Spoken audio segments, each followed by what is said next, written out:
boa tarde a todos, sejam bem-vindos a Ponte Lima. Antes de mais, gostaria de cumprimentar os meus camaradas de mesa, este plenário militantes e simpatizantes, para a apresentação do Orçamento de Estado 2023. Miguel Alves, Secretário de Estado adjunto do nosso Secretário-Geral, Primeiro-Ministro Dr. António Costa, Presidente da Federação Distrital do Partido Socialista, Viana do Castelo, a quem desde já felicito pelas novas funções, desejando-lhe os maiores sucessos. Nosso convidado e anfitrião, Dr. Eurico Brilhante Dias, deputado e Presidente do Grupo Parlamentar do Partido Socialista, a todos os deputados aqui presentes, a todos os camaradas e militantes e simpatizantes, ao público aqui presente, comunicação social. Em meu nome pessoal e em nome da Conselhia do Partido Socialista de Ponte Lima, que recentemente represento, muito agradeço a todos, sem exceção, a vossa presença.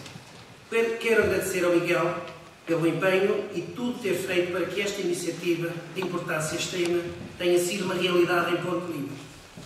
Ao Filipe, ao João Pinto, obrigado pela colaboração. A todos os militantes do núcleo de Ponte Lima, sem exceção, obrigado pela confiança. Não terei dúvidas que hoje sairemos desta sessão mais fortes, mais esclarecidos e mais preparados para partilhar o que de tão importante este orçamento tem. O orçamento é de todos, nós, a todos diz respeito, porque dele dependemos. Os tempos que se avizinham não serão fáceis, todos nós, de alguma forma, já sentimos hoje na pele as consequências da conjuntura em que o planeta vive. Não me enganarei e arrisco em afirmar que o Partido Socialista tudo fará para colocar as pessoas em primeiro lugar, para que os mais frágeis tenham um mínimo de proteção social e vidas mais dignas. De igual modo, acredito no orçamento amigo das empresas e que estas possam aproveitar oportunidades de forma a superar e a suportar fragilidades que possam surgir. É por essa razão que hoje estamos aqui, é por essa razão que somos socialistas. Termino a minha curta e humilde intervenção, desejando a todos uma ótima tarde, passando desde já a palavra ao camarada Miguel Alves para a sua intervenção. Ao camarada Eurico Brilhante Dias, agradeço a sua vinda a Ponte Lima, não tenho dúvidas de que nos traz os melhores esclarecimentos para que possamos levar daqui algo que a todos diz respeito. Viva Ponte Lima, viva Portugal, viva o Presidente da Conselhia do Partido Socialista. Agradecido pelo seu trabalho, um trabalho que já vem de trás, como Presidente de Junta, também como grande ativo do Partido Socialista em Ponte Lima, mas também da nossa Federação, mas desejar-lhe agora felicidades para este novo ciclo e agradecer-lhe também a organização deste evento aqui em Ponte Lima. Quero também cumprimentar o Eurico Brilhante Dias, que, sendo Presidente do Grupo Parlamentar do Partido Socialista, é hoje uma das peças-chave daquilo que é o projeto político do Partido Socialista aqui em Portugal. É uma peça-chave porque o Partido Socialista não se esgota no governo e o Partido Socialista tem também a sua presença marcada na Assembleia da República e, naturalmente, em cada uma das suas estruturas por todo o país. Mas a Assembleia da República é, apesar da maioria absoluta e apesar de alguma percepção de que possa haver aqui um declínio da atenção que temos sobre a Assembleia da República, mas é fundamental porque é aí que nós estabelecemos as pontes e os acordos que são o cumprimento da ideia assumida pelo camarada António Costa como uma maioria de diálogo. E mais do que isso, é também um espaço de combate fundamental porque permite dizer na ágora que é a ágora institucional, mas também para o grande público, as verdades sobre o nosso posicionamento e as verdades sobre o posicionamento da nossa oposição. Seja a oposição à esquerda, um pouco castigada, é verdade, pelas más decisões que tem tomado nos últimos meses, mas sobretudo pela nossa oposição à direita, que é uma oposição que deixou de ser construtiva, deixou de ser alternativa, deixou de ser credível, mas isso não quer dizer que não tenha a capacidade de chegar junto da nossa população com aquelas ideias mais básicas, com aquele pronto a vestir que é típico dos posicionamentos mais populistas e de extrema direita em muitos momentos. E por isso É o Eurico Brilhante Dias, que lidera um conjunto de deputados que fazem esse trabalho na Assembleia da República, e por isso, Eurico, também quero-te agradecer o facto de estares aqui, vires aqui ao Distrito de Viana, ao Ponte Lima, para estares connosco nesta atividade, que é uma atividade que o Partido Socialista vem repetindo e que é positiva. De prestar contas, de falar com a militância, de falar com as estruturas. Aqui temos, então, o Eurico e temos alguns dos deputados com quem ele trabalha, e quero também cumprimentar o Tiago Brandão Rodrigues, conhecemos todos bem, exatamente na mesma medida da Dora Brandão. Quero cumprimentar todos os presidentes de conselhia, todos aqueles que fazem parte das estruturas, os presidentes da Câmara que estão aqui, e cumprimentar todos os militantes que aqui chegam. Quero cumprimentar também a Presidente das Mulheres Socialistas, que marca a presença que não podia deixar de ser neste encontro. Caras e caros camaradas, vieram para ouvir o Eurico e é o Eurico que vão ouvir. Mas antes, eu queria pedir-vos que pudéssemos atender àquilo que o Eurico nos vai trazer. O Eurico vai-nos trazer as ideias gerais sobre o Orçamento de Estado, a proposta do Orçamento de Estado, que o Governo apresentou há dias e que vai começar a debater na generalidade já esta semana. E esta proposta de Orçamento de Estado não é apenas um documento de finanças públicas, é também um programa eleitoral. E quero-vos recordar que o último Orçamento de Estado que nós tivemos era um Orçamento de Estado que repetia uma proposta que tínhamos apresentado e que foi chumbada pelos partidos da nossa oposição, e os outros documentos de Orçamento de Estado foram sempre documentos que verdadeiramente nunca partiram a 100% do posicionamento do Partido Socialista ou do Governo. Tiveram que merecer negociação bastante intensa quando tínhamos e vivíamos com o conceito da geringonça, e mais tarde a negociação que era necessária para que um orçamento de um Governo de minoria pudesse passar na Assembleia da República. Isso não quer dizer que não estejamos a dialogar agora. A verdade é que continuamos a dialogar. É verdade que esta semana aconteceram reuniões da Sra. Ministra Adjunta e dos Assuntos Parlamentares com alguns grupos parlamentares que dispuseram para falar com o Governo, mas é preciso dizer que este orçamento tem uma matriz socialista, social-democrata mais vincada, mais forte, corresponde mesmo ao nosso programa eleitoral. Mas corresponde também ao momento que vivemos, porque os orçamentos de Estado e a ação política num determinado momento, que deve ser sempre dirigida ao médio e longo prazo, nunca pode esquecer o curto prazo. E às vezes somos criticados porque nos dizem que navegamos à vista. E eu pergunto se um orçamento de Estado apresentado hoje seria o mesmo orçamento de Estado apresentado há um ano. Não sei. O mundo mudou e o mundo tem mudado muito enquanto temos estado a exercer funções no Governo da República. Este mundo hoje é um mundo de incerteza. Tudo aquilo que são as projeções que estamos a trabalhar, é preciso assumir, são projeções que se baseiam num princípio de prudência, naturalmente nos indicadores internacionais e nacionais que temos, mas são sempre projeções de incerteza. E o mundo é muito incerto nos próximos tempos. E para podermos corresponder a um mundo incerto, ou desistimos e entregamos o destino do país nessa incerteza, ou então apresentamos políticas, protagonistas, ideias e soluções que possam dar estabilidade, tranquilidade, serenidade ou a confiança que as pessoas, que as empresas, as instituições precisam neste momento. É disso que o Eurico vos vai falar, destes princípios, mas também das medidas que consubstanciam cada um destes princípios. Muito obrigado por estarem aqui. A seguir a esta primeira intervenção do Eurico, teremos o debate que quiserem ter, mas para já, Eurico, obrigado por vir e força. Agora é aqui o palanque para ti. Obrigado.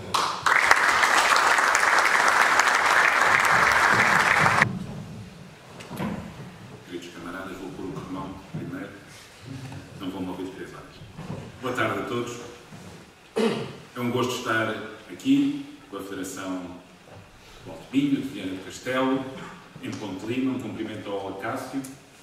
É um gosto estar em Ponte Lima, terra tão bonita, neste pedaço de Portugal, que é tão diferente de norte a sul, mas que tem aqui, sem dúvida, uma das suas regiões mais bonitas e que eu bem me recordo, enquanto mais jovem, com os meus pais, as visitas que fiz ao Alto Minho foram sempre marcantes, desde o ponto de vista não só da cultura, mas também do acesso a uma paisagem única no nosso território.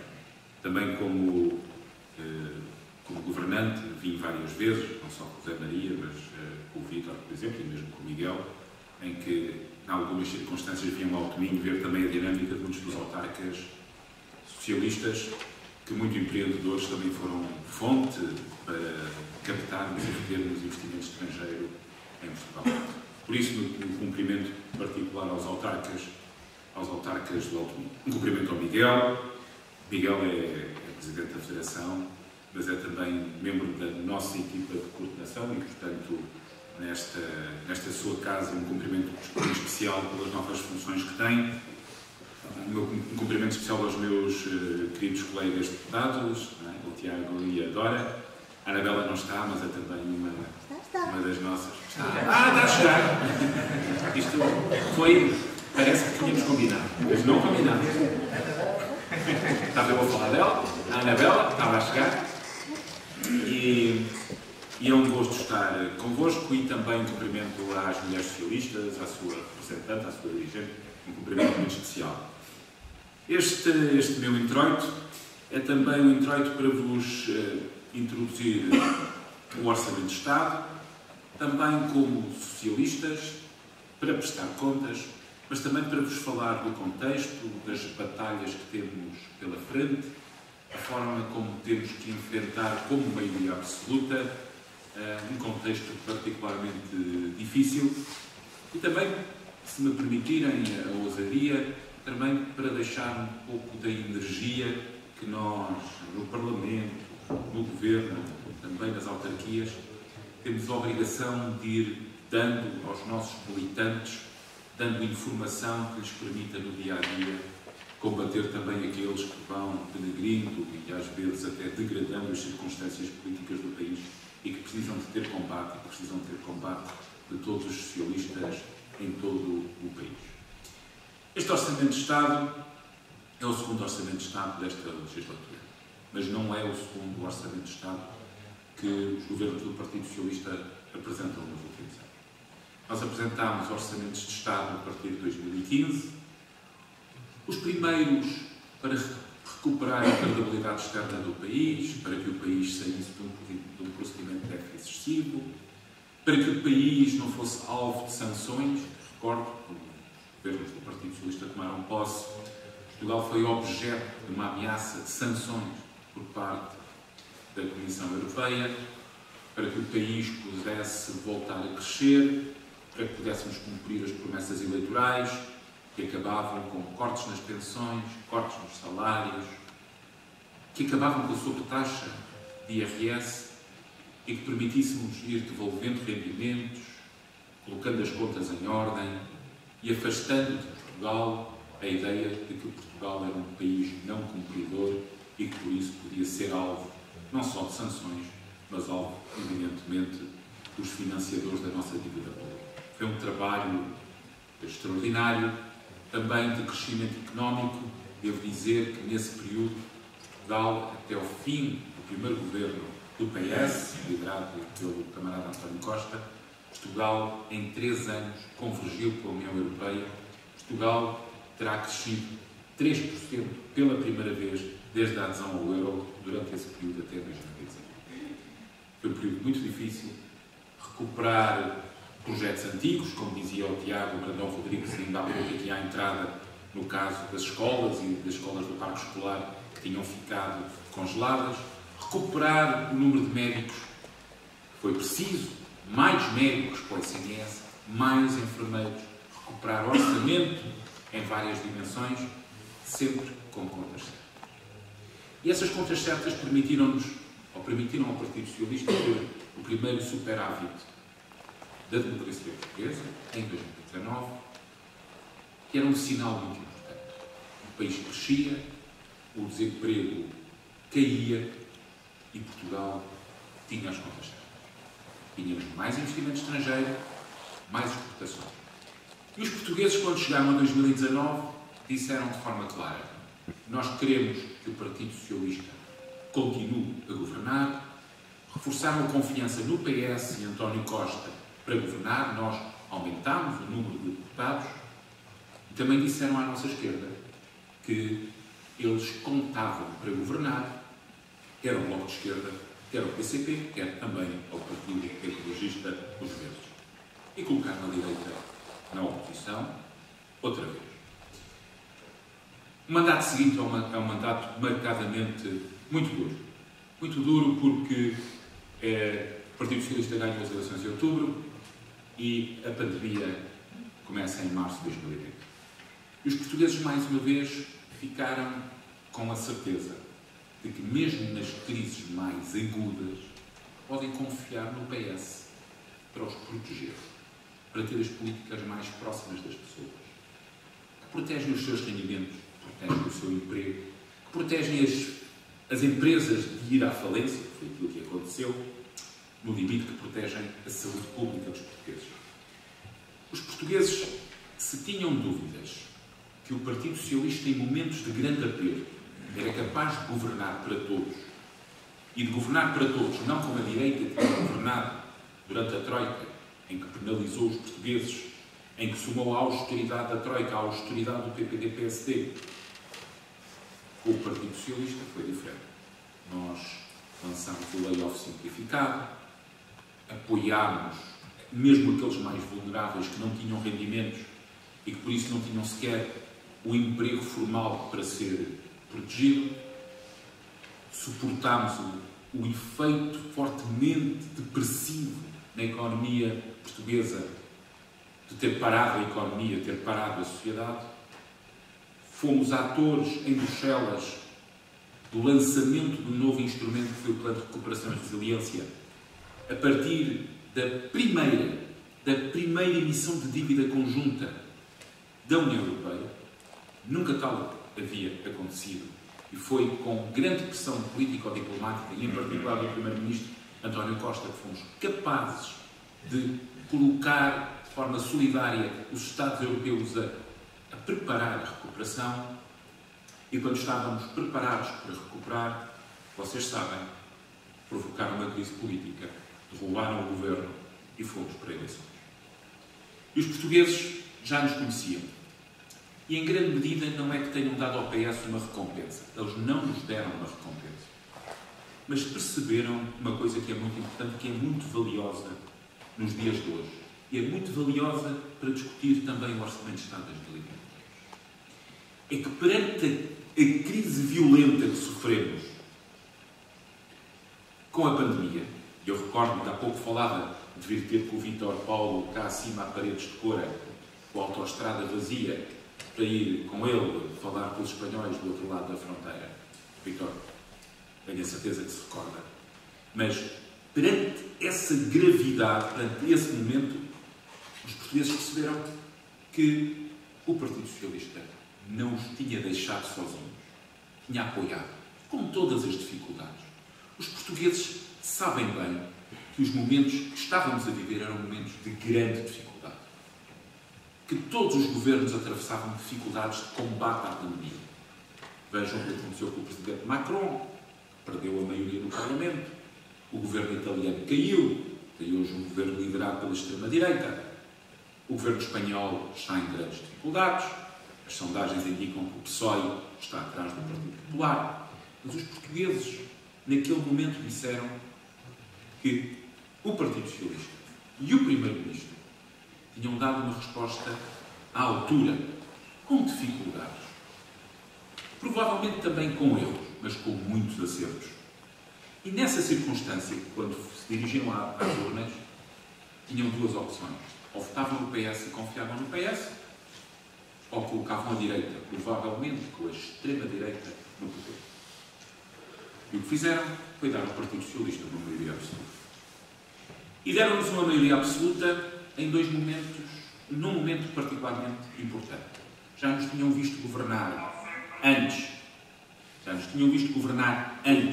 a partir de do fim de 2020, a fazer crescer o investimento, as exportações, a diminuir o desemprego, a repor rendimentos.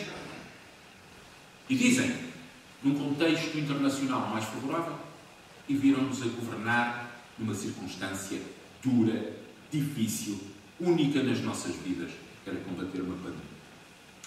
E quando preparávamos um novo governo, começa a guerra na Ucrânia.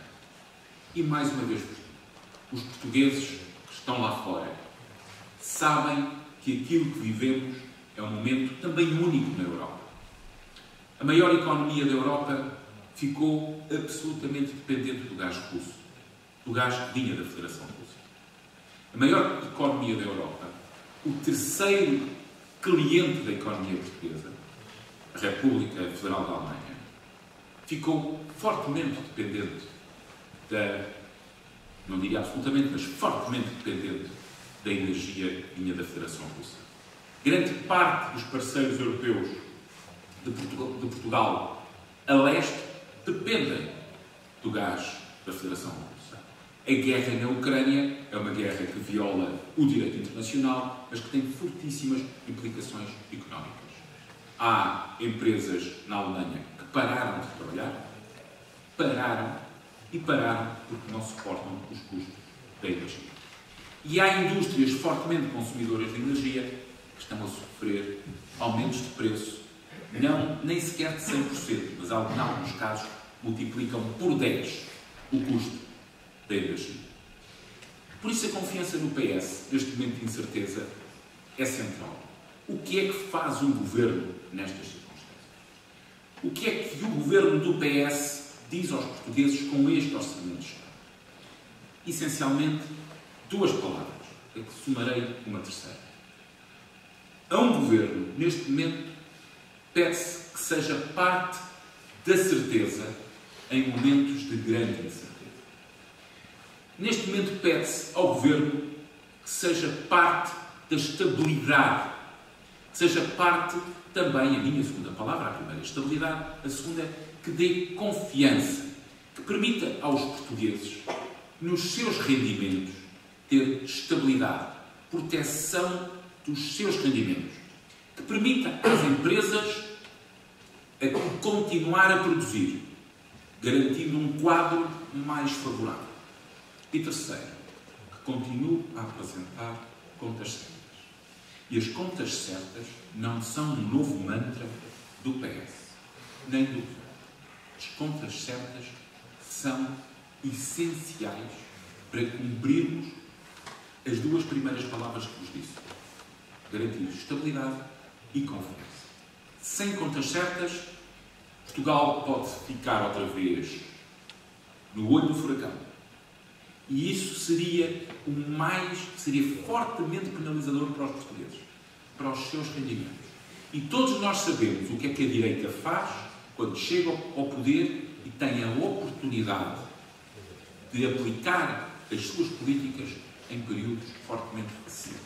Os portugueses têm boa memória e sabem que sem estabilidade e confiança, mas também com contas certas, com compromisso, a terceira palavra, com compromisso com as contas certas, o país não vai avançar e, mais do que isso, serão os mais vulneráveis, os trabalhadores, aqueles que vivem do seu salário, ficarão em circunstâncias de forma clara também aos partidos à nossa esquerda. Eles perderam as eleições, não porque a geringonça e os governos que eles apoiaram não tenham funcionado. Eles perderam as eleições porque os portugueses deixaram de ter confiança neles como participantes de uma solução estável. Se o país precisa de estabilidade, o Bloco de Esquerda e o PCP deixaram de ser atores úteis para essa estabilidade. Não significa que, em muitas circunstâncias, o Partido Socialista não tenha, em questões concretas, acordo com o Bloco de Esquerda e com o PCP. O Governo, esta semana, chamou o Bloco de Esquerda e o PCP para conversar sobre o orçamento. A Ana Catarina falou, quer com o Bloco de Esquerda, quer com o PCP. Aliás, à saída, continuaram a estar tão simpáticos como na noite de 30 de janeiro. Mas, de qualquer maneira, não significa que esse acordo não seja possível em questões concretas. Mas o que os portugueses disseram, e por isso muitos eleitores e antigos eleitores do PCP e do Bloco votaram no PS, é que, se precisamos de estabilidade para enfrentar uma crise, o Bloco de Esquerda e o PCP não são confiáveis. E vai demorar muito tempo até que o povo de esquerda e os eleitores de esquerda se esqueçam de que, no momento mais grave da recuperação do pós-pandemia, ainda antes da guerra, o PCP e o Bloco de Esquerda mandaram o governo do PS abaixo, tendo nós o risco de de ter o PSD com o André Ventura e o Chega a apoiar o governo dele. A nossa direita é simples. A nossa direita escolheu um caminho. A aritmética. Não a política, mas a aritmética. E é simples. À nossa direita aquilo que nos dizem é: queremos voltar para o governo, o Partido Socialista está há muito tempo no governo, quanto a alternativas veremos mais à frente, e temos muitos atores. Luís Montenegro, e agora até o regressado Miguel Relvas, a dizer que se for preciso somar os votos do Chega aos do PSD para serem governo, eles não enjeitarão essa coisa. E o povo português, perante estas duas alternativas, uma esquerda instável e uma direita que se encaminha para normalizar a extrema-direita antidemocrática, só teve uma escolha. E essa escolha somos nós, o Partido Socialista. E essa escolha que somos nós, o Partido Socialista, é uma escolha que nos orgulha, como democratas, mas é uma escolha que é também, ao mesmo tempo, uma enorme responsabilidade. E é essa enorme responsabilidade que o Governo leva para este orçamento. Por isso, caros amigos, caros camaradas, este orçamento responde pelo nosso programa eleitoral, responde pela confiança que tivemos e responde também, para nós darmos a cara na rua, responde também por essa proteção, por essa confiança que os portugueses depositaram em nós. Os portugueses sabem, os momentos são duros, eles não esperam que os efeitos da guerra não cheguem a Portugal. Os portugueses sabem que aquilo que está a acontecer na Ucrânia tem impacto na vida de todos os europeus. E muito para além dos europeus. Nos Estados Unidos da América, na América do Sul e em outras paragens deste globo. Mas sabem também que o Governo tem a obrigação de ser a parte positiva deste cenário.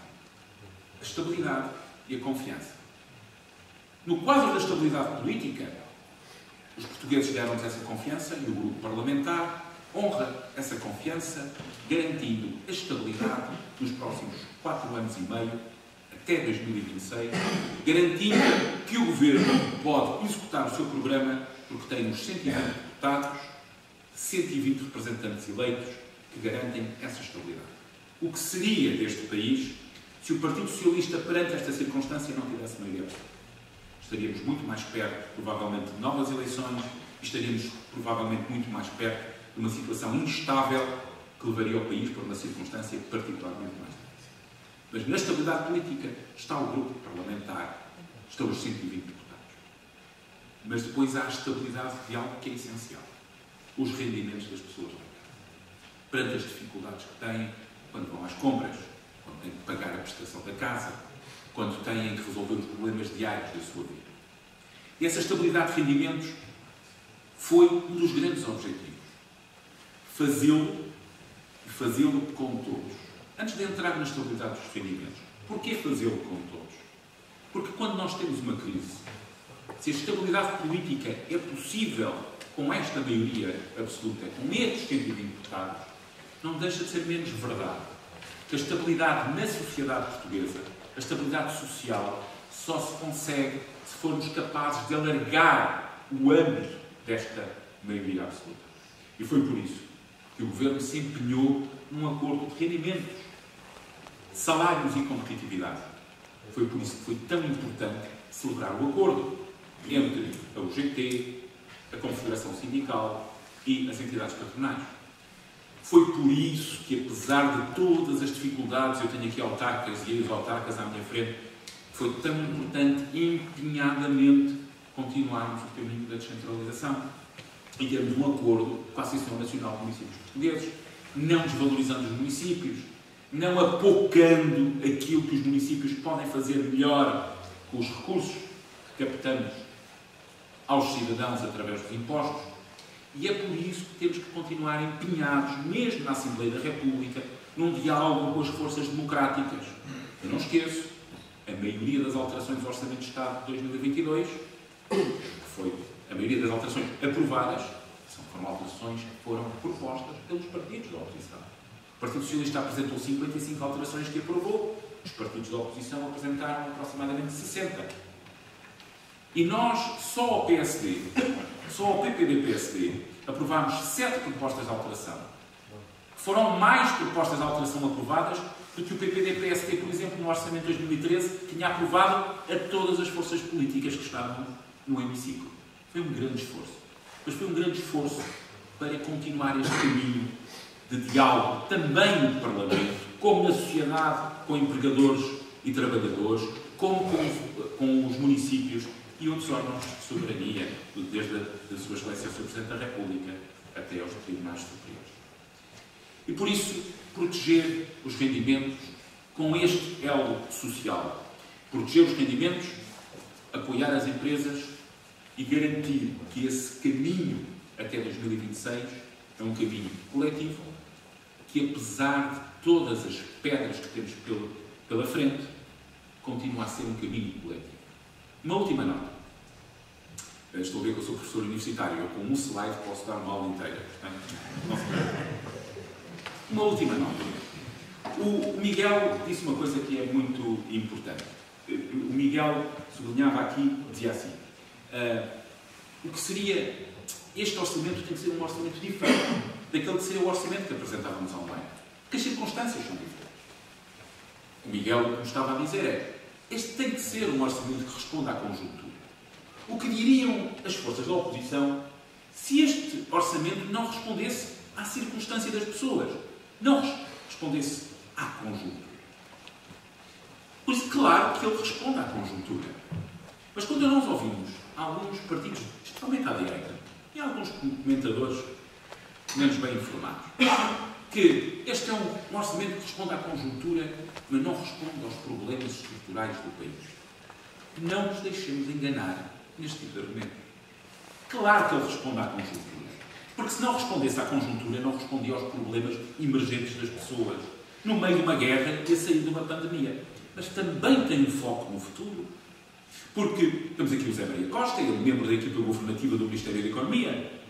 Então, o acordo que tem lá a palavra competitividade não responde também, estruturalmente, a um problema central que é a competitividade das empresas portuguesas e, em particular, um problema endémico que tem o nosso tecido empresarial, que é uma fraquíssima capitalização. Então, as alterações fiscais que são propostas não são alterações fiscais propostas para reforçar os capitais próprios das empresas, para que elas tenham uma estrutura de ativos mais robusta, para que possam aceder melhor a crédito.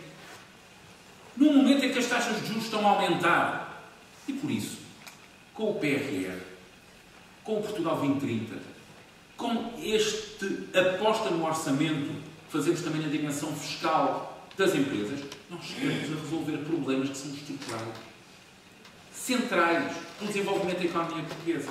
Por isso, este é um orçamento, sim, que responde à conjuntura, mas não nos deixemos enganar. Não caiamos no engodo de dizer que o Partido Socialista resolve os problemas de hoje esquecendo os problemas da amanhã. Isso é falso. E a primeira prova de que isso é falso é que depois nos acusam de sermos furiosamente adeptos das contas certas. Então, pensamos no futuro ou não pensamos no futuro? Mas que raio de partido não pensa no futuro que de repente seria, ou não somos, furiosamente adeptos das contas certas? Por isso, atenção, este é um orçamento que responde à conjuntura, mas pensa no país, pensa no futuro e pensa num acordo intergeracional que é muito importante. Portanto, questões rápidas.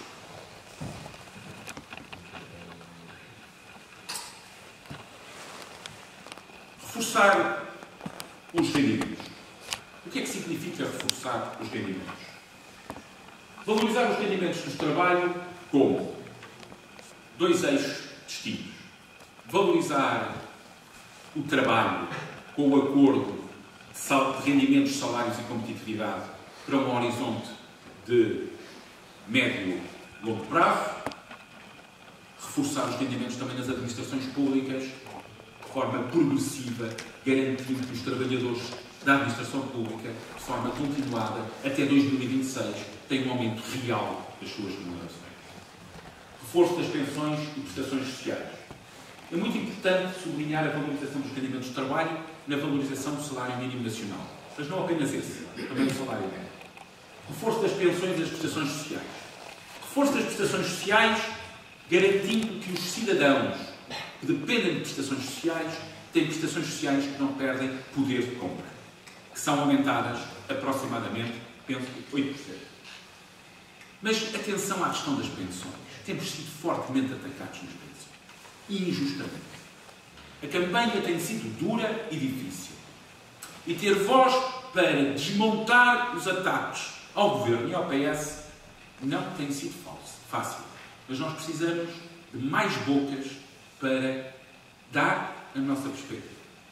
O Governo garantiu a todos os pensionistas até 12 IAs, ou seja, pensões que andam na casa dos 5 mil euros, 5 mil e tal euros, não foi na maio, garantiu a todos que entre a prestação adicional que este mês pagou e o aumento em janeiro, que todos os pensionistas têm um aumento nominal de 8% dos seus rendimentos. Todos. E se há grupo populacional que neste país tem até 2023, integralmente reposto o seu poder de compra, são os pensionistas.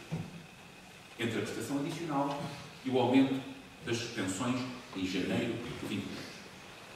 Por isso, até dezembro de 2023, os pensionistas têm a reposição. Quando nos falam de cortes, e nós sabemos bem o que é um corte. Um corte é quando temos um valor de pensão e vamos lá no dia seguinte e tirar uma parte. Ou como eu, por exemplo, que sou funcionário de um estabelecimento universitário, perdi 3 salários em 2012. Os 2 subsídios, mais o corte que tive. Perdi aproximadamente 20% a 21% do rendimento nominal em 2012. E sei bem o que é um corte. E os pensionistas também. Agora, em 2024, que é presumivelmente quando ocorre esse corte, em 2024 nós não sabemos quanto é que vai ser o aumento das pensões. Nós vamos saber esse aumento no fim de 2023. Analisando a trajetória de 2023, que é um ano de elevadíssima incerteza. O Governo protegeu as contas públicas, fez aumentos nominais equivalentes à inflação e ganhou margem de manobra para decidir os aumentos para 2024. E esta é uma política responsável, com contas certas, respeitando os cidadãos. O Partido Socialista, desde que é governo, nas pensões mais baixas, em que fez aumentos extraordinários, fez aumentar as pensões perto, as mais baixas, até 2 IAs, praticamente um pouco mais de 14%. Foi o aumento dessas pensões. Para uma inflação particularmente baixa, acumulada em torno dos 6%. Se nós tivéssemos cumprido a fórmula no passado, essas pensões mais baixas teriam tido aumentos na ordem dos 6, 7% acumulado. E as pensões aumentaram mais. Ganharam praticamente um salário com os aumentos extraordinários. E por isso, em 2024, veremos. Não nos deixemos cair no engodo. Nós não cortamos pensão nenhuma. E voltaremos a aumentar as pensões em 2024. E isto tem de ficar absolutamente claro. Apoio aos jovens e famílias com crianças. Há aqui um reforço claro das deduções a partir do segundo filho. Alívio dos custos de vida, em particular controlando as rendas, os transportes públicos, os custos da energia, que é o último. Promover o investimento, já falei dos elementos fiscais, no apoio às empresas mais afetadas pela inflação, falo em particular no esforço que estamos a fazer para conter os custos da energia e a colocar dinheiro público para controlar os custos da energia, reforço do investimento público, que tem uma clara aceleração, em particular para a aceleração do PRR, e a aceleração da transição climática, que é para nós um elemento central do nosso programa eleitoral, que tem a ver com as transições climáticas, também com a transição energética. Reduzir a dívida pública, o compromisso de tornar Portugal um país com menos dívida pública. Verão aqui, rapidamente, uma das formas... porque é que ele é tão crítico? Racionalização da despesa e vamos ir ajustando as dotações à medida que seja necessário. Por exemplo, no Serviço Nacional de Saúde, teremos mais um grande reforço do orçamento do Serviço Nacional de Saúde. Todos os problemas do Serviço Nacional de Saúde não são apenas dinheiro. Organização, gestão, por isso aprovamos a lei de bases, por isso temos um novo CEO, ou diretor-geral do SNS. Mas há mais dinheiro para a saúde. As várias dimensões, a evolução do salário mínimo é histórico. Nunca nenhum outro governo apostou tanto na valorização do trabalho, especialmente daqueles que trabalham e continuam a ser pobres, porque ganham rendimentos muito baixos. Até 900 euros, aumentaremos o salário mínimo para 760 euros, o que significa que todos os trabalhadores que ganham o salário mínimo não perderão poder aquisitivo, uma valorização em escada até 4,6% em 2026, as prestações sociais, como disse, 8%, pensões 8%, salário mínimo 7,8%, a inflação prevista é 7,4%. Vejam a quantidade de portugueses que este orçamento protege o poder aquisitivo. A quantidade, os mais vulneráveis, os que vivem do salário mínimo, os que vivem de prestações sociais e os que vivem de pensões. Um exemplo que temos, vejam, aquilo que vos dizia, o aumento de rendimento de 5,1%. Novos escalões do IRS, porque há uma redução do IRS, gera uma poupança de 30 euros. Um aumento pela dedução do segundo filho, caso isso aconteça, até aos 900 euros. Um caminho que temos feito. Variação de rendimento de 130 euros. Estamos a falar de valores mensais. O que vamos fazer? Limitar o aumento da renda da casa para quem tem arrendamento. Gás e eletricidade, 50 euros. Neste caso desta família, é um valor estimado pelo esforço que estamos a fazer de contenção, em particular no gás, com a passagem para o mercado regulado. Passos de transporte, 6 euros, porque nós vamos limitar o aumento de passos. Os passos no transporte. Para uma inflação de 7,4%, estamos a aumentar salários e rendimentos e a conter aumento de despesa. Remuneração média tem vindo a aumentar desde 2015. A inflação aqui dá um grande salto. Mas vejam, como desde o princípio dos governos socialistas, a remuneração média no país tem vindo progressivamente a aumentar. Mesmo com taxas de desemprego muito abaixo. O salário mínimo nacional, até 2026, aumentará 78% a partir de 2015. A inflação, naturalmente, é a mesma. Vejam o aumento do poder de compra daqueles que trabalham e têm os salários mais baixos. Investimento. Já falei da fiscalidade, do apoio às empresas, particularmente na área da energia, mas não só, por exemplo, também na área do IVA para o setor agroindustrial, especialmente para os adubos e fertilizantes, reforço do investimento público e garantir o equilíbrio orçamental. Mas não é o ter o equilíbrio orçamental só por ter. Reparem, o caminho que fizemos foi um caminho que começou em menos 4,4%. Fomos até ao saldo orçamental de 0,1%. A seguir, foi com este trabalho que fizemos. Tivemos menos 5,8%. Foi preciso apoiar as pessoas. Foi preciso apoiar as pessoas e as empresas. Mas primeiro as pessoas. E suportámos um déficit orçamental muito violento de 5,8%. Fomos para Bruxelas negociar. E estamos paulatinamente a recuperar. Mas estamos paulatinamente a recuperar quando em 2022 teremos o maior crescimento económico desde que aderimos ao euro. Entre 6,5% a 6,8%, depende das estimativas das diferentes entidades. Estes 0,9% não são uma obsessão. Estes 0,9% são aqueles que nos deixarão olhar para 2023 e dizer, com grande incerteza, se as coisas correrem mal, se a guerra continuar, nós vamos ter espaço para apoiar as pessoas. Fernando Medina ainda ontem disse isso na Assembleia da República. Se o crescimento económico de 1,3, que é a previsão do Governo, que tem muita adesão à previsão de outras entidades, como o Conselho de Finanças Públicas, não se cumprir, se nós tivermos um crescimento mais baixo, ninguém prevê recessão para Portugal. Mas os tempos são incertos.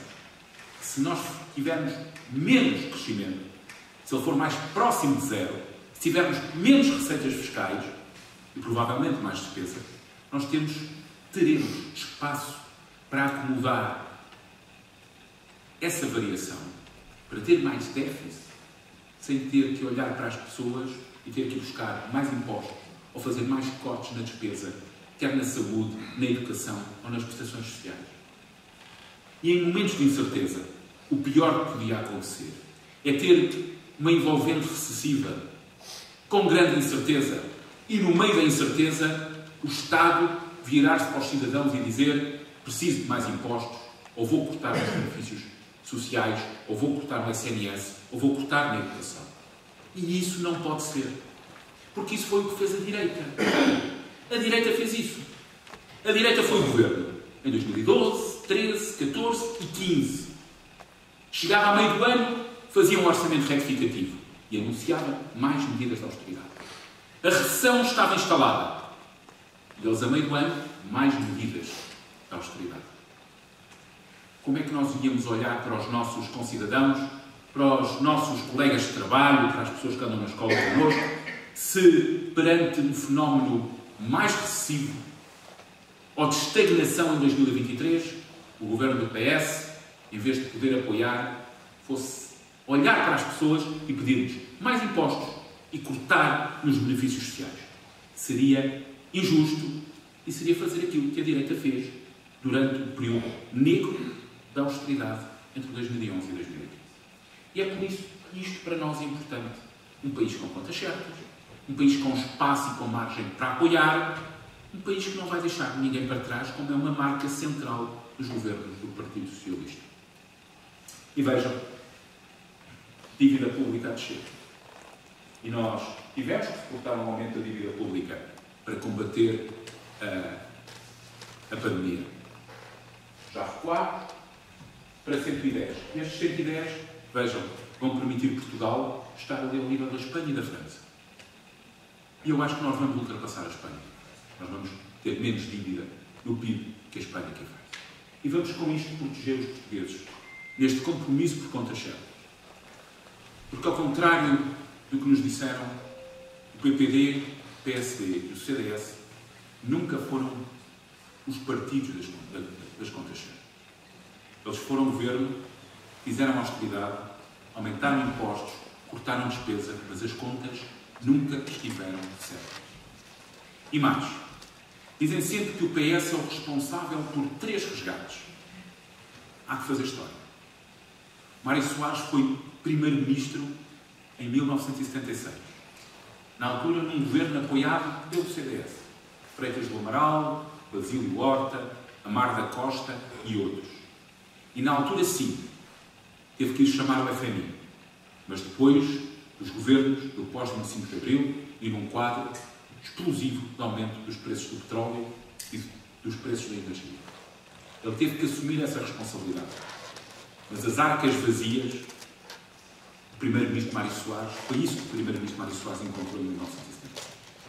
E em 1983, o primeiro-ministro Mário Soares tomou posse num governo de bloco central com o Carlos Mota Pinto.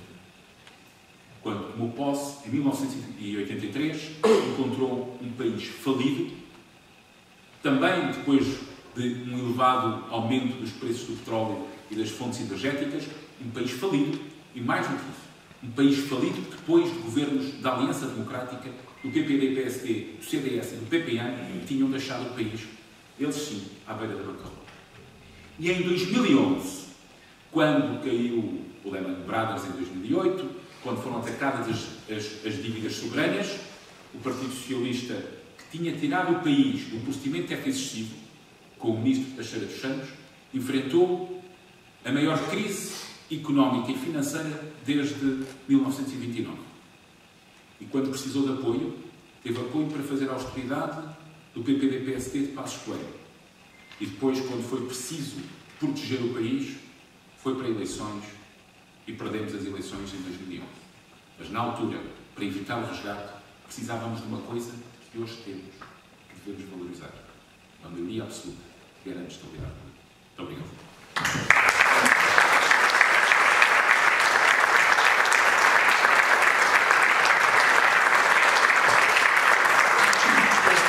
Momento de podermos fazer algumas reflexões, algumas questões, naturalmente. É dada a palavra aos militantes e, por isso, é agora da vossa parte. Temos já aqui o nosso Joaquim Seixas e depois vamos pedindo a palavra à medida que isto vai avançando. Joaquim? Boa tarde a todos. O camarada Brilhante Dias, presidente do nosso grupo parlamentar da Assembleia da República, pelo combate que tem feito contra os partidos de direita, especialmente contra o Chega, um partido que emergiu da incúria, permite-me o termo, a incúria do Tribunal Constitucional e de muitos votantes, os intentados pelo desventurado líder do PSD. Fico contente também porque o Alto Minho, neste momento, tem 3 secretários de Estado, dos que eu conheço: o José Maria, o Miguel e a Marina, que não sei se está presente. Ainda temos o João. Temos 3 deputados: a Dora,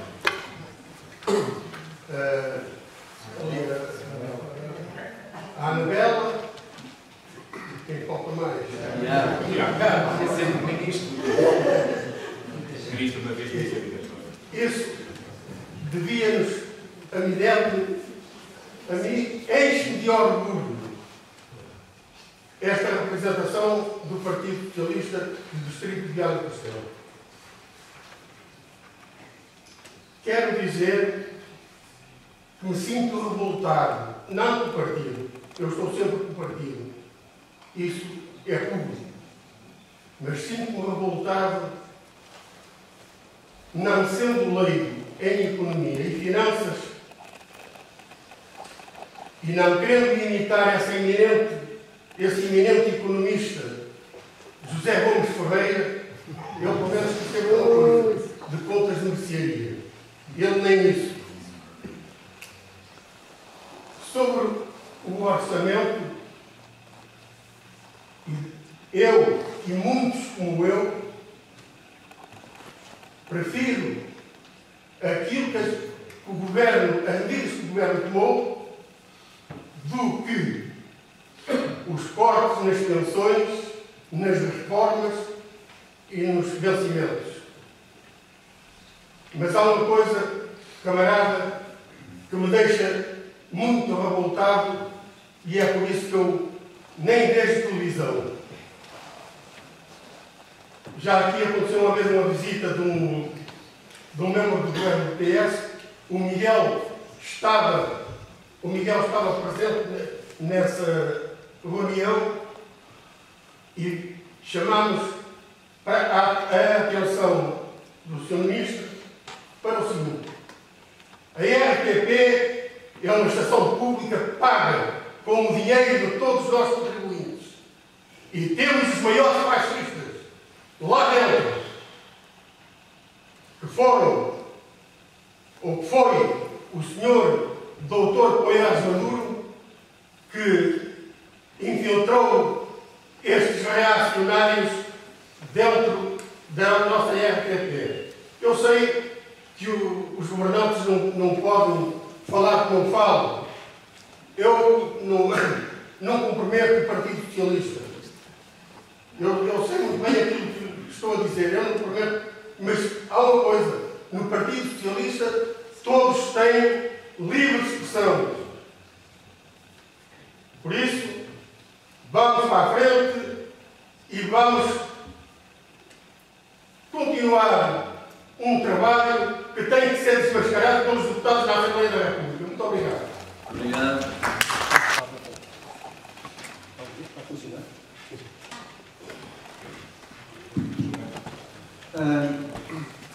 Estava a salvar o Miguel, porque li uma notícia no domingo que a minha vai ter um parque de ciência e tecnologia.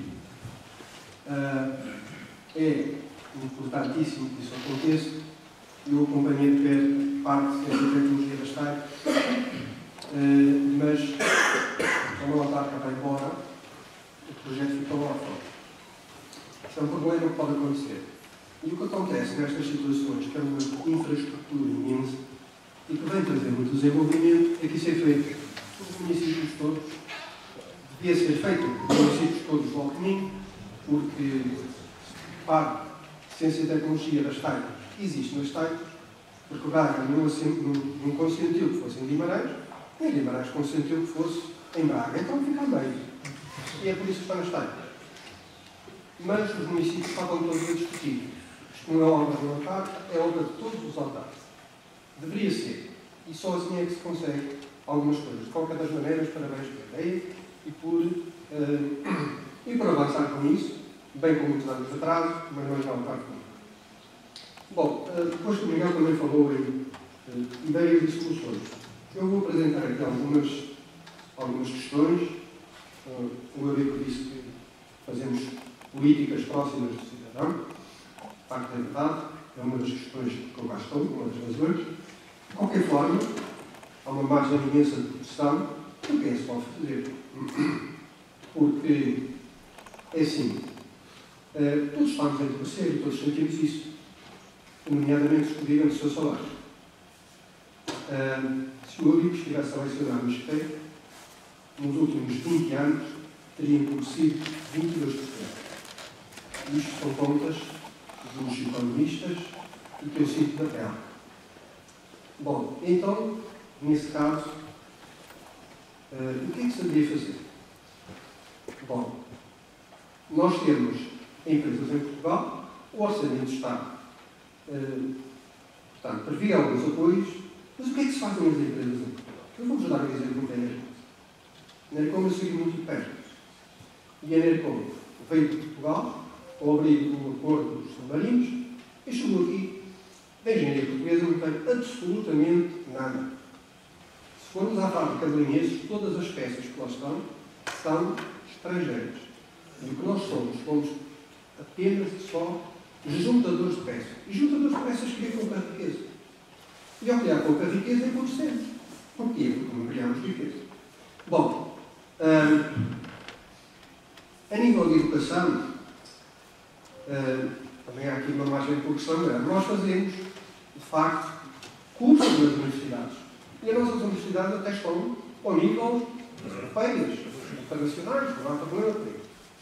Mas, deixa-me falar outro exemplo. Este ano entraram em engenharia aeroespacial 220 jovens do melhor que Portugal tem. Ok? E o que é que vão fazer para o nosso cluster aeroespacial? O que é que eles vão fazer a seguir? Eu vou-vos dar aqui um exemplo. Vou-vos ler com a permissão. Enfim, um caso de um aluno do IST que migrou para o Holanda. E ele escreveu nas redes sociais, há menos de um ano, assim: estou triste. Triste com o meu país. Triste com o governo, com os salários e com a indústria. Triste com os estágios do FP, com os preços do mercado imobiliário e com o espírito do Maracadisol. Triste que a única forma de ter um salário decente é de ser escravo numa consultora ou de fugir dos impostos. Triste com isto sempre foi assim, intervalo de almoços de 2 horas e com deixar andar. Triste com duas empresas, com grandes empresas portuguesas com 5 e 6 fases de recrutamento e que nem se dignam a responder aos e-mails. Triste que a única opção que deixam um jovem com sonhos é de emigrar e em que o BST e Portugal se transformaram numa fábrica de pessoal qualificado para a imigração. Quem me dera que o sol, a água e o burro me apagassem as contas. Escrevo isto no avião para Andover e só espero conseguir deixar a minha família, amigos e namorados orgulhosos, Vou com esperança de que espontaneamente de passagem e com a ilusão de Portugal era melhor que não voltar. Peço desculpa a todos que ofendi, foi de propósito, até já. Espero que eu dizia. Eu diria mais que é desta forma que Portugal trata os jovens com talento.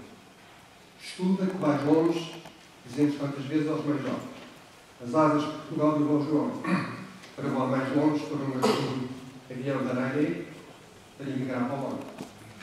Isto são casos que estão aqui a acontecer, não é? Portanto, mas temos um PRR. Eu estive a analisar o PRR. Eu não chamo de plano de resolução empresarial. É um bom plano, não tenho dúvidas sobre isso. Mas não chega para o país. Não vamos falar desta forma. E porquê? Eu chamaria que era um plano de redistribuição da riqueza. Não é um plano de resolução empresarial. Mas o que é que Portugal precisa? Precisa de muito mais do que isso. Não é? Precisa de um plano para a criação da riqueza. E para criar riqueza, tem que ter uma política tecnológica que dê seguimento à política científica feita pelo professor Mariano Gama. Isso sim. Ou seja, temos ciência, temas, ideias, tecnologia, produtos, e depois, evidentemente, que é daí que nasce a inovação, que enriquece a economia. Foi assim que se desenvolveu a Finlândia em 1948, o Japão e a Alemanha em 1950, depois da guerra, estavam destruídos, a Coreia do Sul em 1960, e não temos mais. O resto, vem agora chegar a Singapura e outras coisas, mas este é o caminho, não temos mais nada.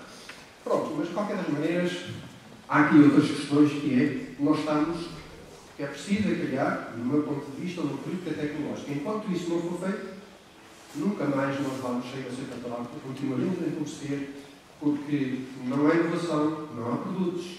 Continuamos a ter mão de obra barata e o que nós precisamos não é de mão de obra barata, mas é de mente de obra cá dentro para fazer as coisas. E eu estive a ver as questões relacionadas com o aeroporto de Lisboa e achei curioso porque é que apareceu Santarém. E alguém escreveu porque quando a ANA foi privatizada ficou com os direitos em 75 km, lá em 75 km. E Santarém fica nos 80. E aí já a ANA não teria que ver com isso. Só que veio Moedas dizer, não, eu quero um aeroporto de proximidade. Tem razão, mas no fundo também está a ajudar um amigo, não sei com que intenções. As pontes de Lisboa estão até 2031, o gás é o que se sabe, as autoestradas, eu se for à Holanda, se for à Áustria, pago com selo de 40 euros, aqui 40 euros dá para irmos do dia e por aí fora. E portanto, o PS faz muita coisa, de todos os partidos é aquele que me parece que faz melhor, por isso estou aqui, como disse, mas tem muito para fazer ainda, tem uma margem de progressão muito grande. Para questionar o nosso camarada Eurico Bernardo Dias, quais são efetivamente, concretamente, as medidas destinadas aos jovens que estão patentes no Orçamento de Estado 2023. Muito obrigada. Aqui, essa diferença não foi só o primeiro, mas como é um dos nossos camaradas mais antigos que caminha, é sempre bom começar. Diz-se que chega a uma questão, não é uma questão orçamental, mas tem dimensões orçamentais. Porque quem disse uma coisa que é lembrar, quem é que vota no Chega? São eleitores. E nem todos professam necessariamente ideologias protofascistas ou algo que se assemelhe. Tem muita gente desencantada. E há gente desencantada com a sua própria vida, com a vida dos seus filhos, daí eu à questão do Gilberto, mas gente que se sente de alguma forma bloqueada na sua vida, não podendo andar para a frente. E isso é um elemento que faz com que muitas vezes seja capturada por um discurso de uns contra os outros. Uma das coisas que eu acho que nos distingue como partido político que está no governo, eu gostava que isso para nós, para mim é particularmente importante, não sei, os camaradas dirão, é que quando a direita foi governo, era típico nós ouvirmos discursos que os funcionários públicos eram os privilegiados, os funcionários privados é que pagavam impostos e tinham insegurança no trabalho. Portanto, foi construído um discurso dos funcionários públicos contra os privados, dos privados contra os públicos, que as pensões não podiam ter aquele valor, porque precisávamos de proteger as gerações mais jovens e dar sustentabilidade para as gerações mais jovens. Mas, em bom rigor, aquilo que se fez foi construir uma lógica divisiva entre as gerações, os mais novos contra os mais velhos, para não falar agora da lógica no limite do Chega, que é os portugueses de bem e os outros. Que é sempre uma lógica de construção, que é dividir e colocar uns contra os outros. E no limite, quando as pessoas estão muito bloqueadas e se sentem mais inseguras, e isso é uma questão que tem muito a ver com este orçamento, que é garantir alguma estabilidade e confiança, e é dar às pessoas alguma segurança, isso é muito importante para evitar que alguns fenómenos de extrema-direita, que não são apenas nas franjas, as pessoas que votam no Chega andam na nossa vida, usamos com elas todos os dias. Elas não são todas perigosamente de extrema-direita, mas têm elevado nível de desencanto. E isso muitas vezes empurra-as para os braços de um discurso que é demagógico, que falta à verdade, que é muitas vezes um vazio, desde o ponto de vista em que põem taxas de imposto de 15%, aumento do salário mínimo para 900 euros, corte na despesa, tudo ao mesmo tempo. Mas, no fundo, temos que estar alerta para que esta questão muito tem a ver depois com a forma como damos credibilidade às nossas políticas públicas e as fazemos chegar às pessoas para que elas sejam informadas e que não se deixem capturar por um discurso que é o discurso da revolta e que muito de nós contra eles, sendo que eles somos muitos de nós que temos participação política, dedicamos a nossa vida à comunidade e que gostamos daquilo que fazemos, é certo, eu gosto daquilo que faço, mas faço como faz o Miguel, e como faz a Maria, o Tiago, o Vitor e todos vocês, o Vítor. Fazemos porque gostamos de servir a comunidade e temos um sentido de serviço público. E há quem tenha mais e quem tenha menos. Há quem goste de trabalhar numa empresa privada, também serve a comunidade dessa forma, com certeza. Portanto, isso é preciso ter muito cuidado. O Dr. José Gomes Ferreira, eu acho que ele é um economista, já agora, mas é isso. Acho que não tem isso no currículo, mas não.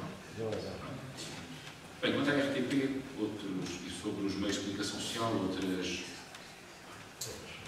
outras coisas podíamos dizer, mas se calhar não é aqui. O Gilberto coloca um conjunto de questões, sendo verdadeiras e sendo bastante atuais, nos colocam entre aquilo que já fizemos e aquilo que falta fazer. E eu acho que nós temos que pensar, aliás, isso tem um bocadinho a ver também com a pergunta que a Rafaela a seguir colocou, depois com as medidas para os mais jovens. Uma vez, quanto isto...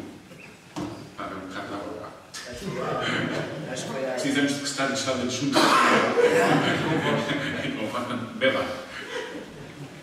Se quiser, para.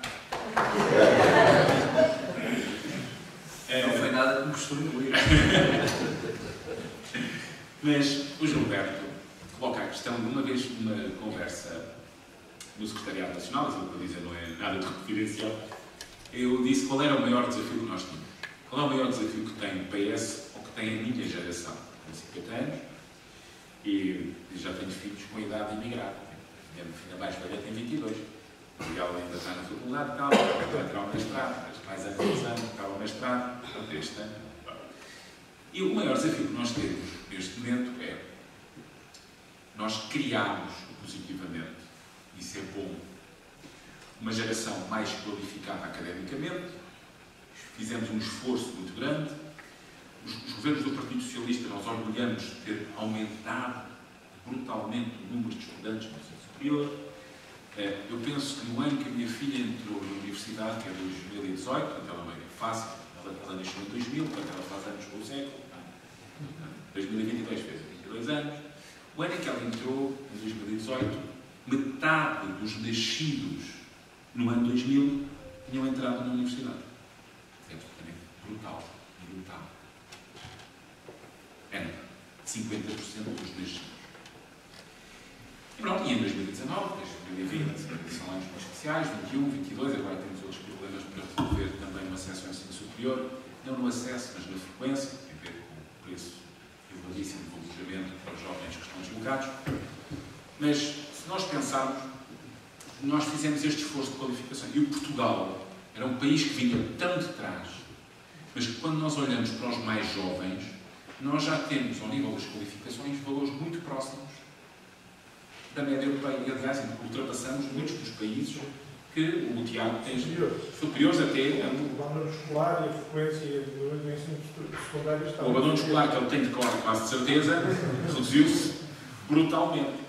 Portanto, esse esforço brutal na educação, o acesso ao ensino superior, nas qualificações, é um esforço que ainda tem uma parte substantiva da população, principalmente as gerações com mais idade, não teve acesso ao ensino superior, onde temos mais dificuldades de qualificações, onde também com o PS fizemos grande esforço de ter formação ao longo da vida. Devo dizer que muito fomos atacados pelas novas oportunidades, que terão sido um programa que terá tido seguramente os seus erros, mas os méritos da proposta estavam lá, eram novas oportunidades para incluir no processo formativo gente que tinha saído de forma prematura. Agora, esses novos, essa gente que foi para a universidade, fez a sua licenciatura, o seu mestrado, os seus pós-docs, os seus doutoramentos, os pós-docs, têm um conjunto de expectativas. E têm um conjunto de expectativas de carreira profissional e de remuneração. E nós temos um gap que é típico nas sociedades, não é uma coisa que seja portuguesa, que é evidente que as qualificações andaram muito mais depressa que a qualificação, digamos que o valor da economia portuguesa, ou o valor que a economia portuguesa consegue entregar. Temos já nichos de excelência, é evidente. Mas a divergência ainda existe. E o maior desafio é fazer esta colagem entre o esforço enorme que fizemos nas qualificações, as expectativas que criámos e a capacidade de criar postos de trabalho na economia que sejam postos de trabalho que respondem a estas coisas. E este era, e é, respondo um bocadinho também ali à Rafaela, era um dos pilares centrais do programa eleitoral do Partido Socialista, agora, em 2022. O plano de cooperação e resiliência, que o Gilberto mencionou, uma das áreas a que nós quisemos dar mais destaque era as agendas mobilizadoras. Porquê? Porque as agendas mobilizadoras eram esta fusão entre as universidades, os centros tecnológicos, eu diria que o sistema científico e tecnológico, as empresas, numa dimensão de investigação que é vertida em novos produtos que são produzidos em Portugal. Tipicamente, ou genericamente, com salários médios mais altos. Da mesma forma que, na captação de investimento direto estrangeiro, no caso do Vítor, é um caso muito ilustrativo, no caso da fábrica de vacinas, não é o único. Eu devo dizer que, durante os anos em que fui secretário de Estado, eu assinei mais de 5 mil bilhões de euros de investimento durante aqueles 5 anos. Homologuei, não assinei investimento, homologuei contratos de investimento de 5 mil milhões de euros. O que me dá já agora uma lista de incompatibilidades, porque é uma coisa brutal. Eu não posso ser nada neste país, não posso trabalhar para a fábrica de vacinas, nem homologuei 5 mil milhões de euros de investimento. O Dr. António Costa deve mudar já trabalho, senão. Só regressando ao expresso. E não sei se não tem um problema de reunião. Portanto, nessa dimensão da captação de investimento estrangeiro é também uma das prioridades, que é qual é o perfil de emprego. Aquele investimento corresponde a que perfil de emprego? Salários médios. Portanto, quem capta investimento estrangeiro tem essa tendência. Agora, vou dizer aqui uma coisa quase como se voltasse à minha antiga função. Que é, nós temos tido muito êxito na captação de investimento direto estrangeiro. O estoque de investimento direto estrangeiro atingiu os recordes do país. Nós assinámos o ano passado 2,7 mil milhões de euros de investimento. Foi um grande recorde. Agora, qual é a questão que se põe? Porquê é que o investimento estrangeiro é tão importante? Porque um dos problemas que o país sempre teve não era apenas a escassez de qualificações, era a escassez de capital. E as remunerações estão muito associadas, muitas vezes, à intensidade de conhecimento e à intensidade de capital. Essa intensidade de capital, não havendo muito capitalista português, verdadeiramente, vamos pôr a questão assim, ou capitalista industrial, para pôr a questão ali mais perto daquela que o Gilberto põe, o país tem que ser um país aberto que faça esse acolhimento de investimento e que, como a Maria, o Vítor, o Miguel, as funções, os autarcas por este país fora, eu encontrei brilhantes autarcas que ajudavam muito a captar investimento estrangeiro, eles próprios saíam do país, falavam com as empresas, arranjavam as condições. Os autarcas são um pilar fundamental da atração do investimento estrangeiro, direi onde for preciso, que uma das grandes vantagens que o país hoje tem é uma geração de autarcas que sabe que a promoção empresarial e a captação de investimento estrangeiro são aspectos muito importantes para o seu resultado. Mas precisamos de mais investimento estrangeiro. E precisamos de mais capital para depois ter melhores empregos. Precisamos de aumentar a intensidade capitalista da economia para ter melhores empregos. E quando o Gilberto diz, este rapaz que abandonou, vou-vos ser sincero, o país fez um grande esforço, seguramente, e a família dele, para que ele tivesse estas qualificações. É pouco provável que ele consiga ter, na área dele, especialmente se ele for muito bom, um emprego em Portugal. Há que ser completamente claro. Mas, por exemplo, nós fizemos um esforço imenso na indústria aeronáutica. Nós tivemos o primeiro investimento industrial da Airbus. Foi captado pelo nosso governo. Foi inaugurado na Trofa, pelo António Costa, pelo Santo Tirso. Teve na Trofa no princípio, foi passando. Certo.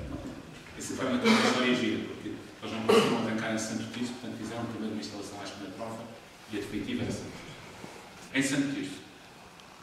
Mas foi a primeira fábrica de Airbus. Segundo, as duas fábricas da Embraer. As duas fábricas da Embraer foram muito importantes para nós.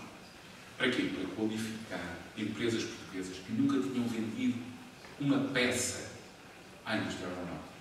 Para poderem ir entrando progressivamente na Embraer. A Embraer é o terceiro maior produtor aeronáutico do mundo. Agora, o primeiro-ministro foi agora o KC.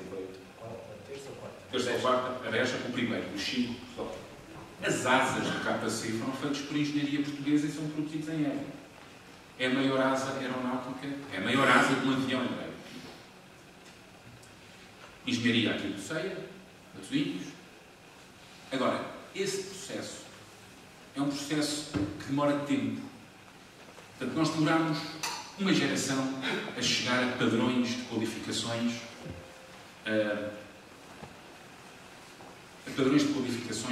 da Europa.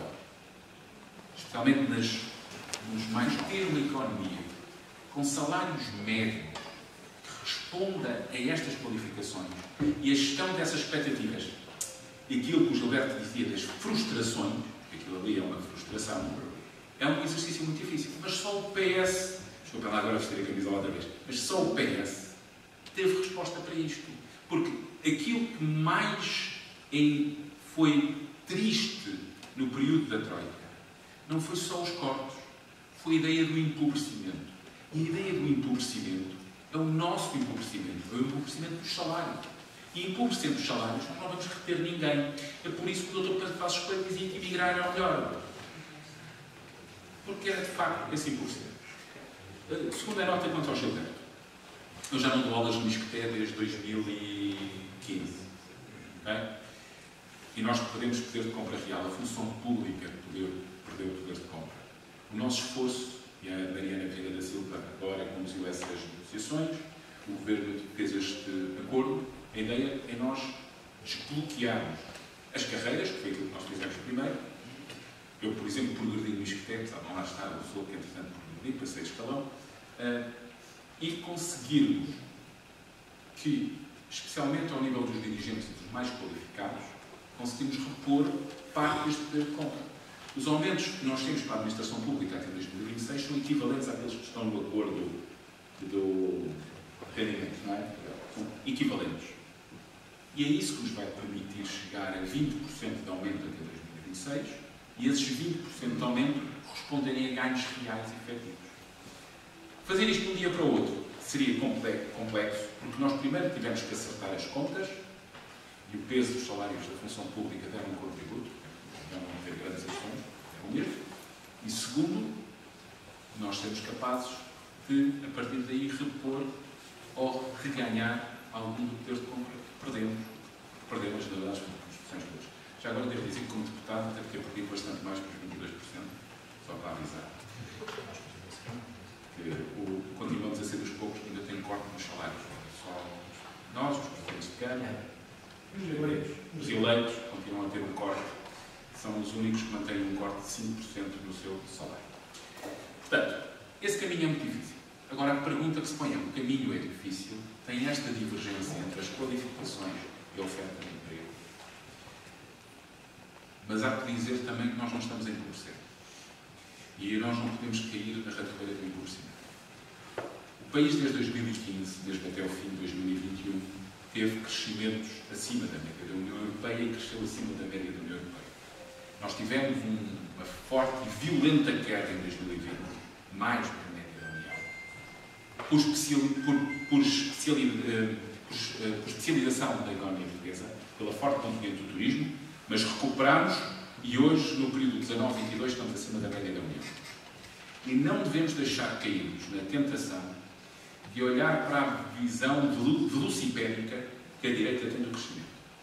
A visão velocipédica, eles estão sempre a dizer, já fomos ultrapassados pela Eslováquia, pela Hungria, e estão sempre a ultrapassar. Mas, senhores, o nosso objetivo é convergir com a União Europeia. A velocidade dos outros, muitas vezes, é uma velocidade fora do perímetro da zona euro. E, portanto, muitos daqueles que estão a crescer mais depressa, têm dívidas públicas mais baixas, crescem fora do perímetro da zona euro. Nós estamos dentro da zona euro, entramos no princípio da zona euro, tivemos todos os efeitos nefastos, desde o ponto de vista da competitividade externa, de entrar na zona euro, e estamos a crescer agora acima da média da União. Quem quiser crescer mais depressa tem que nos responder à pergunta como. E à pergunta como, a direita responde sempre da mesma forma. Cortem os impostos aos mais ricos, diminuam a despesa pública e com essa solução nós não vamos lá. Temos que continuar a investir no quê? No conhecimento, nos colegas, nas agendas mobilizadoras, no aumento do salário médio, no aumento do salário mínimo. Temos que continuar a gerar essas oportunidades. Porque a solução que a direita nos apresenta é uma solução que até pode dar algum crescimento económico, mas é onde uma parte do país vai ficar para trás. Há uma parte do país que não vai ter acesso ao Estado Social, ou que vai ter que pagar mais impostos. E serão seguramente os mais pobres a pagar mais impostos, os ricos pagam menos. E essa não é a nossa solução. A nossa solução é crescimento com coesão social. Sem isso, não. Uma medida direta para os mais jovens. A melhoria do IRS jovem está neste Orçamento de Estado. É uma medida que nós, em 2022, já tínhamos apresentado e agora colocamos e reforçamos. O Governo reforçou, dar no primeiro ano 50% de redução de impostos. Para os jovens até 35 anos, considerando os primeiros 5 anos de vida ativa pós-licenciatura, mestrado ou doutoramento, e, portanto, permite que seja aprovado ou aproveitado mesmo para jovens que fazem o doutoramento, com 50% no primeiro ano, penso que agora é 40% no segundo, e é de crescer para 20% no quinto ano. O programa Regressar, que tem tido algum êxito, procurando que muitos dos que partiram encontrem um incentivo fiscal, uma redução de 50%. O que é tributado no Regressar é apenas 50% do rendimento. E, portanto, permitir aí algum equilíbrio para recuperar, por via fiscal, alguma perda de rendimento que tem por terem salários mais baixos em Portugal. E não tenham dúvidas que, apesar de tudo, o melhor contributo que podemos dar aos mais jovens, para além das qualificações, é continuarmos este trabalho de qualificação da economia para que eles tenham melhores salários. Melhores salários com menos precariedade. E é esse o nosso principal. Muito obrigado por continuar. Eu concordo. Antes de mais, olá, muito boa tarde a todos. plenamente o Eurico, se me permite essa informalidade. O Eurico disse muitas vezes o problema é um problema de intensidade de captação de investimento. Quando falamos de melhorar salários, tornar o país mais competitivo, e isto é um processo. Ainda me lembro quando chegámos já à Câmara, as primeiras empresas que a gente conseguia captar, podiam ser, por acaso não foi, mas poderia ser uma serralharia, indústrias ligadas ao setor automóvel, e depois, à medida, vamos ganhando capacidade e capacidade também de interseção no meio, de conhecer novos investidores, e naturalmente que a partir de certa altura, que é o que acontece agora, não é que o façamos com muita satisfação, mas também mostra o êxito do nosso trabalho. Nós temos alguns investidores que não saem de paredes de coura, porque ouvem que, de facto, que nós atendemos muito aos empresários e damos muita importância, e às vezes eles apareceu, é um senhor sistematicamente que está lá, que quer montar uma fábrica para produzir rodapé e portas para uma multinacional, e nós, como não temos muito terreno, dizemos de uma forma simpática que estamos mais interessados em captar de emprego ligado à tecnologia. E isso é um processo. O país tem dado grandes passos nesse sentido, e eu faço só uma pergunta, se não estou aqui a fazer também uma manifestação ou uma dissertação, que é, no Orçamento de Estado há instrumentos que estão ligados à captação de investimento que não passam pela fiscalidade? Porque a maior parte, e eu acho que o país deve fazer, e tem feito bem, que é utilizar muitas vezes os PO regionais para captarmos investimento.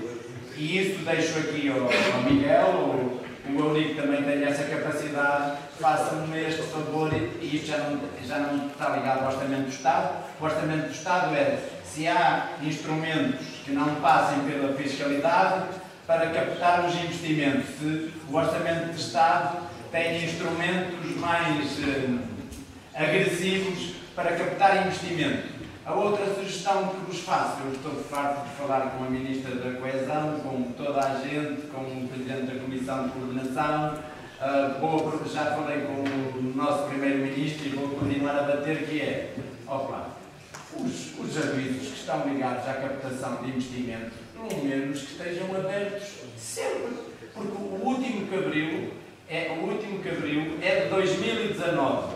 Depois tivemos ali no âmbito do PRR para as áreas de acolhimento industrial da nova geração, que eu acho que isso foi meter pipas de milhões de dinheiro em poucos sítios, em vez de utilizarmos este investimento para alicerçarmos e para quem está a fazer um esforço, e depois darem capacidade de escolha. Eu chego no outro dia à Comissão de Coordenação, e porque na nossa zona industrial gastamos mais de 1 milhão de euros, eu queria 1 milhão de euros para me ajudarem a pagar o esforço financeiro que eu fiz para além do teto do aviso, e disseram: para a regeneração urbana há dinheiro, para as áreas de acolhimento industrial não há. Mas a minha pergunta é, este é um desabafo para vocês fazerem influência.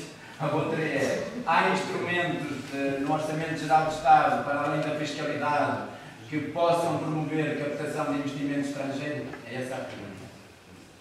Eu vou responder direto. Posso, Miguel? Isso? O desconhecido do Pinteiro. Agora, ultimamente, tenho isso. Eu tenho visto carpinteiro. Vai-me ajudar. Uma das primeiras vezes em funções que encontrei foi na Corunha, onde fui fazer uma. Lembras-te? Fui fazer tentar convencer galegos a investir em Portugal, coisa que não é muito difícil, já agora. Os dois não são meus, para bem ver, eu precisarem de grande incentivo, mas lá andava eu a tentar esgravatar e tal. E vocês sabem que na Galiza há uma imprensa, ou alguma imprensa, vamos pôr a questão assim, há alguma imprensa que nos olha em particular, falando do Alto Minho, como uns concorrentes temíveis, e e é preciso muita diplomacia para que a coisa vá andando bem, mas evidentemente que as condições que as empresas espanholas e as grandes empresas, mesmo ligadas ao cluster da Stellantis agora, não é? A PSA ali em Vigo encontram do lado de cá. E encontram espaços, encontram municípios que são melhores. Os municípios portugueses em geral são mais ágeis, têm mais capacidade de resposta, têm mais capacidade de intervenção. Também temos, em geral, melhores apoios públicos. E isso é uma boa combinação. Agora, a pergunta do Vítor é um bocadinho aquela de quais são os instrumentos que temos. Nós temos os instrumentos orçamentais, nós temos a nossa capacidade de atuação está muito centrada nos fundos comunitários, na capacidade de utilizar o PRR, que é uma natureza muito específica, foi desenhado como um plano de recuperação e resiliência, não responde propriamente a um pacote de dinheiro para aquilo que nós conhecemos como inovação produtiva, IDT, investigação, desenvolvimento, e portanto é um pacote de dinheiro que está muito centrado na resposta aos desafios estruturais da economia e, por isso, nós não temos inovação produtiva, mas temos agendas mobilizadoras para ter mais empresas com centros de investigação e por aí adiante. Por isso, aquilo que nós temos no orçamento é uma dimensão fiscal clara, muito reforçada, e o acordo de rendimentos, salários e competitividade é um belíssimo acordo a diferentes níveis. Tem mais importância do que muitas vezes tem sido dada. Eu não quero ser muito chato, mas se vocês pensarem naquilo que estamos a fazer, Fernando Medina propôs, o Governo aprovou, para a dimensão do reporte de prejuízos. O Bloco de Esquerda diz, pronto, lá vão agora os empresários ineficientes fazer as borlas fiscais. Não são borlas fiscais. Aquilo que se vai conseguir fazer é pegar numa parte desses prejuízos futuros e constituí-los como ativo da empresa. Aquilo que a banca já fazia. A banca, numa das fases mais difíceis da crise, para cumprir rácios, constituiu como ativo os lucros, os prejuízos que poderia reportar no futuro. Foram ativos por impostos diferidos. Não falha a memória, no mês. Se não tiver a ser 100% correto, ativos por impostos diferidos. E aquilo que nós estamos a construir é um instrumento que vai permitir constituir esses ativos por impostos diferidos. O que permite às empresas, junto da banca, ter autonomias financeiras mais robustas. O que, num momento de crise, é particularmente importante para depois ter melhor financiamento. Taxas de juros mais baixas. Vale olhar para a Zé Maria, porque o Ministério da Economia, sendo esta uma dimensão fiscal, o Ministério da Economia bate palmas, porque no apoio à capitalização das empresas nós estamos a fazê-lo em parte por via fiscal. Esta é uma medida muito importante. E é muito competitiva, por exemplo, com os espanhóis, com a solução espanhola. Depois temos o PT 2030 arrancará. Eu soube que ainda esta semana foi feita a primeira publicação do aviso para a promoção internacional para os conjuntos. Para a internacionalização, vou ser muito bem informado em internacionalização, mesmo no grupo parlamentar. E estaremos em condições de fazer o lançamento do 2030. Para aquilo que for investigação e desenvolvimento, em copromoção com grandes e pequenas com grandes, pequenas e médias empresas e sistema científico e tecnológico, ou investimento mesmo de grandes empresas na área de investigação e desenvolvimento, vai haver soluções. A dimensão orçamental portuguesa vai ter que resolver um problema, que é o apoio às grandes empresas na área de inovação produtiva até ao limiar dos auxílios de Estado. Não quero ser muito técnico nisto, mas isto é um problema que eu deixei, tem que ser resolvido agora e que é de grande prioridade. Para que empresas que não queiram fazer investigação e desenvolvimento, que não estejam no PT 2030, mas queiram vir investir para Portugal, até ao limiar dos auxílios de Estado, possam ter um instrumento financeiro. Foi o que ficou fora do PT 2030. Agora, sejamos claros, o país nunca teve tanto dinheiro para executar. Entre o fim do 2020, o arranque do 2030 e o PRR pelo meio, nunca houve tanto dinheiro de fundos comunitários para executar como agora. O nosso problema é executar bem e depressa aquilo que temos. não nos falta dinheiro. Para as grandes empresas, temos este problema para resolver. Isso resolve com um Fundo Nacional, que seguramente o Ministério da Economia, com o Ministério dos Negócios Estrangeiros e o Ministério das Finanças, força. Nós no PT 2020 tínhamos 3 milhões de euros para apoiar as empresas. No PT 2030 vamos ter mais 2 milhões. As áreas industriais já me disseram na Comissão de Coordenação que vai abrir no segundo semestre de 2023. Isto cabe em cabeça